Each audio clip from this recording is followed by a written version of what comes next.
Hello, my name is Rico Medina, the mayor of the city of San Bruno, and I'm here for a very unique but important state of the city. As you know, years ago, we would all used to be together at either the senior center or last year at Skyline College, where we came together with city staff and the community and would do a lengthy and detailed state of the city. Well, due to COVID times, we're having to modify that. So today, where I've selected to do the state of the city is at the Veterans Memorial, the gymnasium, the recreation center in City Park. There's a lot of history that comes along that goes with all of that. For myself personally, I worked in this building. I used to referee for after-school sports program on this court. We've had many activities here, from Halloween events, games. Some of you may have been coached here, coached yourselves, watched your family and your friends in the stands. And this is a center place for all of us over the years, both outside the facility and inside the facility. But today, as you may know, we are going to be turning the page in a new chapter about the Recreation and Aquatic Center, which I'll speak about shortly. And most don't know and may not remember, but decades ago, the Warriors practiced here. A couple years ago, Steph Curry did a commercial here. A lot of history and a lot of community pride and activity that have happened in and around this facility. During these challenging times, we've had to have and ask for everyone's understanding, the compassion. It's been a tough year last year for all of us, and it continues to be in this new year. We're seeing some light and some hope as this year progresses. A lot unfortunate times have been had to many. We've lost a lot of folks, friends, and loved ones. And also just last year, there were milestones that would have happened in the city of San Bruno. Things we take for granted now, whether it was concerts in the park or movies in the park. Some of the things, of course, the young people missed the graduations. We also had, and would have been, last year, the 80th Posey Parade, the 25th annual Pee Wee Baseball 4th of July tournament. And last year also marked 30 years with our sister city, Narita, Japan. This is a program that brings the students from our junior high and their junior high so they have a great cultural and educational experience. And unfortunately last year, that did not happen for the first time. But with modern technology, and now everybody knows the word Zoom, I reached out to the mayor of Narita last December, and he and I had a Zoom meeting. And with an interpreter, of course, but we were able to welcome each other. We were able to walk through the history of the program and gave the continued commitment to going forward when times permit us to visit each other again.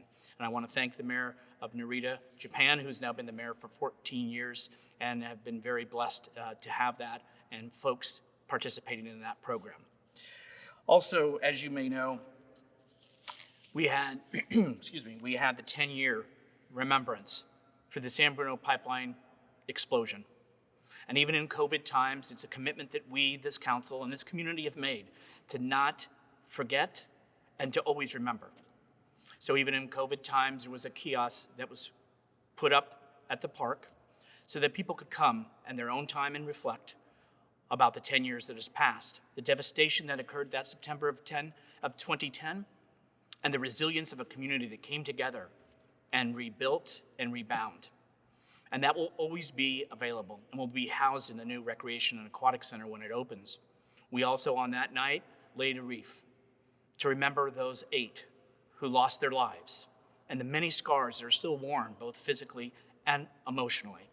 And our thoughts are always with them and their families. We also had to do a lot of adapting. Things had to change. As you know, all of the council meetings, the planning commission, the committee commissions and boards now meet virtually.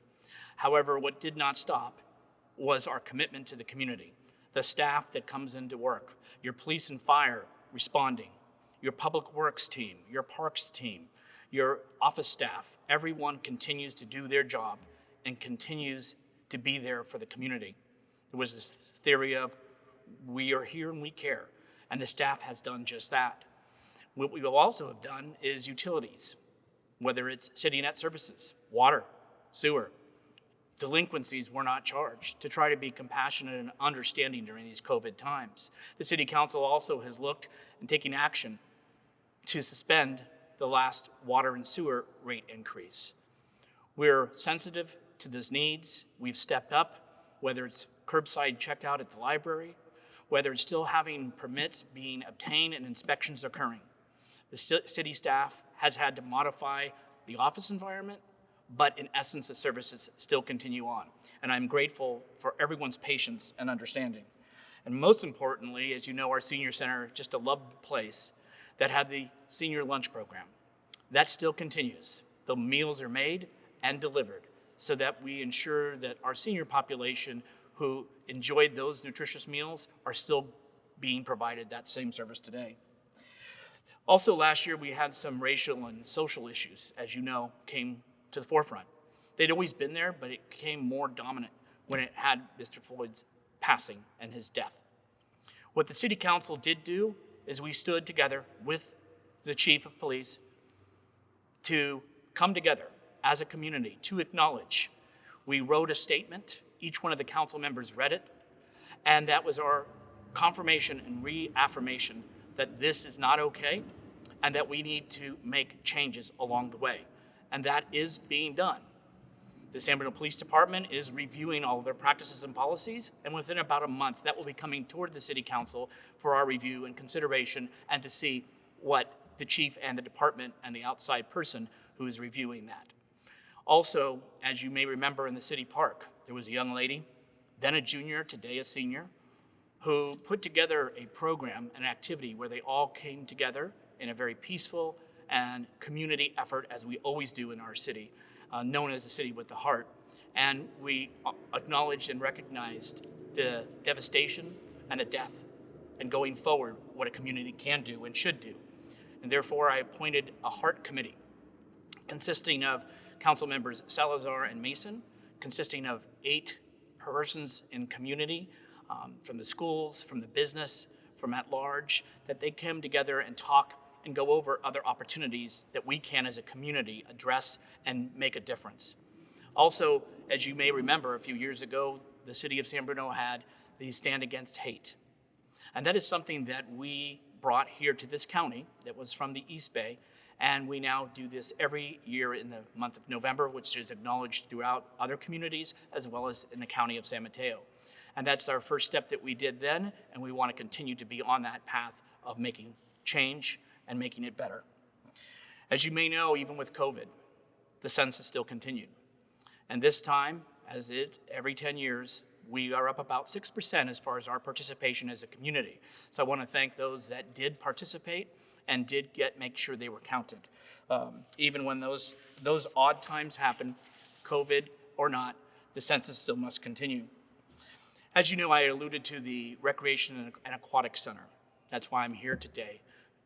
Our history, and it will turn the page, and we're going to have, at one point, once we get all the permits, when all of the requirements that the government has to go through, this facility, as well as the pool, will come down, and before it will be a beautiful recreation and aquatic center.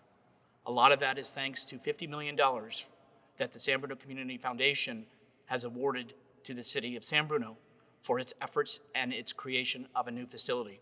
That was after an extensive listening campaign that went through all to the community and had their feedback, and the council concurred to make that as a priority.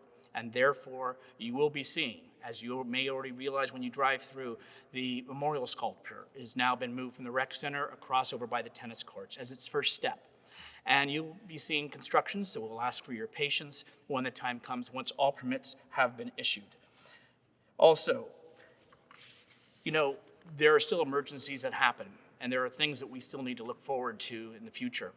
And part of that was up at San Bruno Avenue, trying to correct the Crestmore Canyon that you may have seen was closed because of the water and the intrusion of the underground.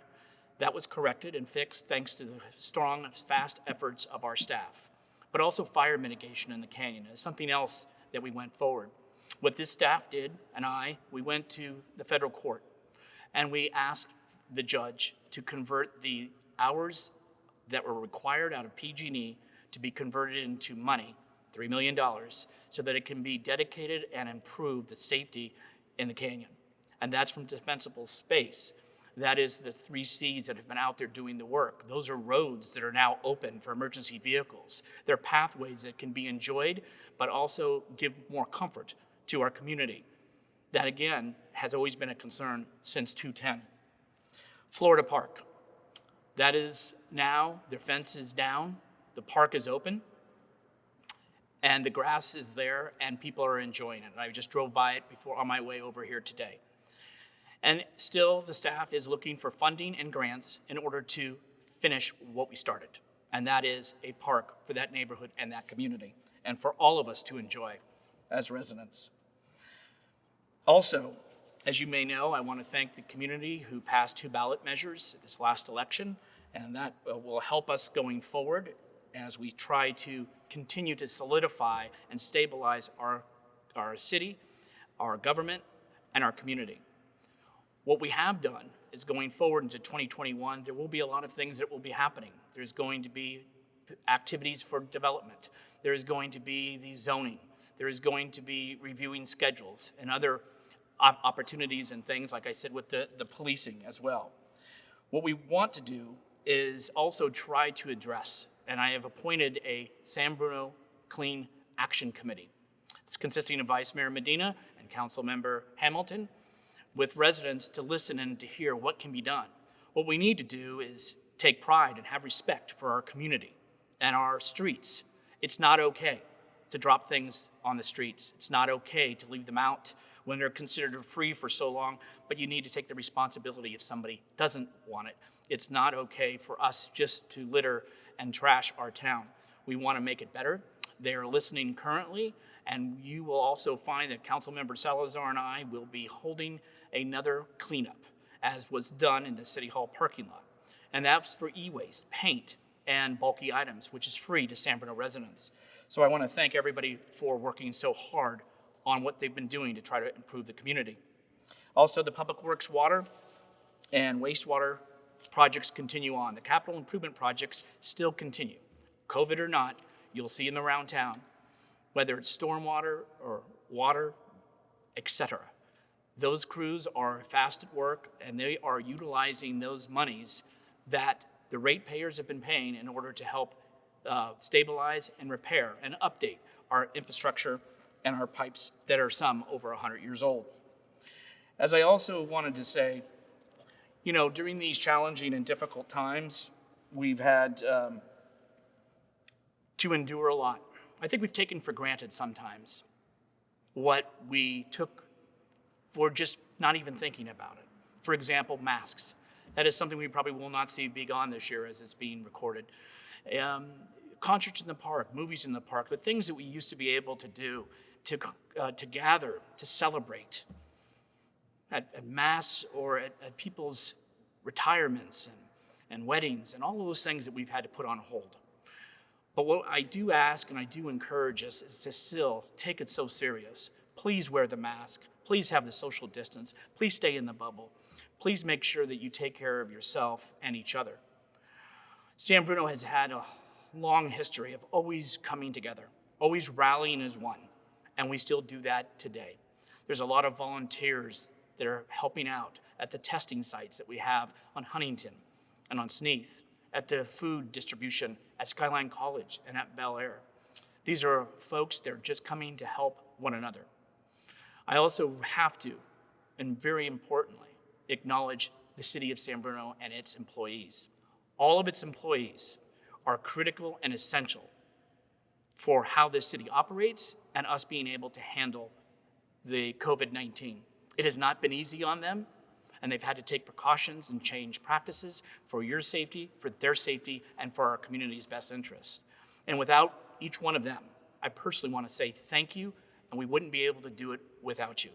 Your patience, your dedication, and your passion are there and very much appreciated. Also, our San Bruno Community Foundation. Also, Skyline College. Also, the San Bruno Chamber. All those folks have been helping and coming together to get grants and other opportunities for folks that may need assistance. to the community that visits our downtown San Mateo Avenue, keeps the businesses going. Thank you. We are not through this, and I don't know the next time we'll be able to meet again, but we will meet again. It will be better, and we just need to be patient. We need to be supportive, and we need to remember that we must never lose hope. We must always keep the faith. I wish you the very best, to you and your families, and much health and happiness. Thank you, and I appreciate your patience and your time, and hopefully we will see you very soon.